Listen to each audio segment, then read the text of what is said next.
કેલ્શિયમનું સેવન એ આપણા શરીર માટે ખૂબ જ ફાયદાકારક છે, પરંતુ વધુ માત્રામાં તેનું જો સેવન કરવામાં આવે તો તે ક્યારેક નુકસાનકારક પણ બની શકે છે. માટે કેલ્શિયમ સપ્લિમેન્ટ્સ લેતા પહેલા તબીબની સલાહ અચૂક લેજો. કેલ્શિયમનું વધુ પડતું સેવન કરવાથી તમારી કિડની ખરાબ થઈ શકે છે.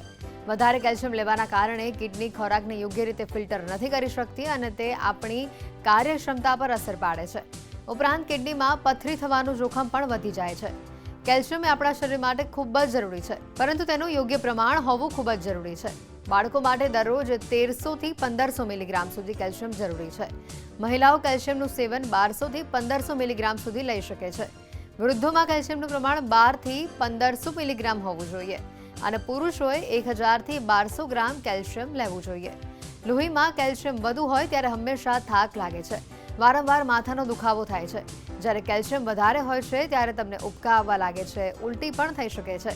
જ્યારે લોહીમાં કેલ્શિયમ વધારે હોય છે ત્યારે ભૂખ લાગતી નથી અથવા તે ખૂબ ઓછી લાગે છે. વધુ પડતું કેલ્શિયમનું સેવન કરો છો, કિડનીને નુકસાન પહોંચશે. ઓસ્ટિયોપોરોસિસનું જોખમ રહે. ડિમેન્શિયાની અસર. હાર્ટ એટેકની શક્યતામાં વધારો. તમે કહેવત તો સાંભળી જ હશે કે અતિ સર્વત્ર વર્જિત, એટલે કે દરેક વસ્તુનો અતિરેક એ નુકસાનકારક છે. આ સૂત્ર ખાદ્ય પદાર્થો પર પણ લાગુ પડે છે. ભલે કેટલીક વસ્તુઓ આપણા સ્વાસ્થ્ય માટે ખૂબ જ ફાયદાકારક હોય છે, પરંતુ તેનું વધુ સેવન કરવું એ આપણા માટે હાનિકારક છે. કેલ્શિયમનું વધુ પડતું સેવન કરવાથી તમારી કિડની ખરાબ થઈ શકે છે. વધુ માત્રામાં કેલ્શિયમનું સેવન કરવાથી ઓસ્ટિયોપોરોસિસની સમસ્યા વધી શકે છે, કારણ કે તેનાથી હાડકાં બરડ અને નબળા પડી જાય છે. વધુ પડતું કેલ્શિયમ લેવાથી ડિમેન્શિયા થઈ શકે છે. આ રોગમાં વ્યક્તિને વસ્તુઓ યાદ રહેતી નથી અને તેની અસર તમારા મગજ ઉપર થાય છે. ઘણા સંશોધનોમાં એ વાત પણ સામે આવી છે કે વધારે માત્રામાં કેલ્શિયમ લેવાથી વ્યક્તિના હૃદયના સ્વાસ્થ્યને પણ અસર પહોંચે છે. તે હૃદયની ધમનીઓના કાર્યને અસર પહોંચાડે છે, જેનાથી હાર્ટ એટેકનું જોખમ વધી જાય છે. આપણે તેમને આપણા આહારમાં સામેલ કરવા જોઈએ, પરંતુ નિર્ધારિત માત્રામાં. તેમાં લીલા શાકભાજી, દૂધ, સોયા દૂધ, ટોફુ, દહીં, સોયાબીન, બદામ, કાજુ, ચીઝ, સેલ્મોન ફિશ વગેરેનો સમાવેશ થાય છે.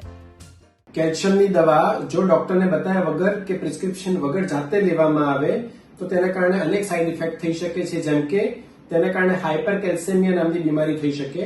કેલ્શિયમ શરીરમાં એટલે કે બ્લડમાં જો વધારે હોય તો એ કિડનીમાં જમા થઈ અને કિડનીમાં સ્ટોન પેદા કરી શકે છે. કેલ્શિયમ વધવાને કારણે બ્લડ પ્રેશર પણ વધી શકે છે.